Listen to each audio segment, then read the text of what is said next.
কিতাপ পঢ়াৰ এই নিচাটো বহু দিনৰ পাছত লৈছোঁ বুলি ক'ব পাৰি। মানে কালি ৰাতি মই আঁঠুৱাখন তৰিবলৈকে পাহৰিলোঁ। আচলতে কিতাপখন পঢ়ি থাকোঁতে কেতিয়ানো টোপনি গুচি গ'লোঁ গমেই নাপাওঁ। ৰাতিপুৱা যেতিয়া সাৰ পাই নিজকে দেখিছোঁ, মই বোলো এনেকৈ শুই থাকিলোঁ। আচ্ছা। আজি আচলতে স্কুলত ক্লাছৰ একেবাৰে শেষৰটো দিন।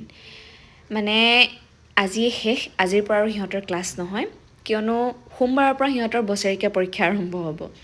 মনটো সেইকাৰণে অলপ ভালো লাগিছে, বেয়াও লাগিছে। আচলতে এটা বছৰে সিহঁতক পঢ়ালোঁ। এই এটা বছৰত সিহঁতৰ লগত যি সম্পৰ্ক গঢ়ি উঠিল মোৰ, কেতিয়াবা মৰমো লাগে, কেতিয়াবা খঙো উঠে, কিয়নো জানি বুজি কেতিয়াবা সিহঁতে মোক আমনি কৰোঁ বুলি কৰে। যি কি নহওক, এই বয়সটো যিহেতু মই নিজেও পাৰ কৰি আহিছোঁ, গম পাওঁ আৰু বুজি পাওঁ। সেইকাৰণে কেতিয়াবা সিহঁতক কওঁ বোলো, মই এনেকুৱা আছিলোঁ তোমালোকৰ দিনত, আমি এনেকুৱা আছিলোঁ, আৰু তোমালোক আৰে কেহনা ক্যা চাহতে হো? বাৰু বাদ দিয়ক সেইবোৰ, দেখুৱাই আছোঁ কিবা, মুখেৰে বকি আছোঁ কিবা, আমনিয়ে পাব মোৰ কথাবোৰ শুনি থাকিলে। ভিডিঅ'টো বাৰু আজি ৰাতিপুৱাৰে হয়। ৰাতিপুৱাৰ সময়খিনিত ইমানেই খৰখেদা হয়, নিজৰ কাৰণে ভাত পানী ৰান্ধি আকৌ টিফিনো।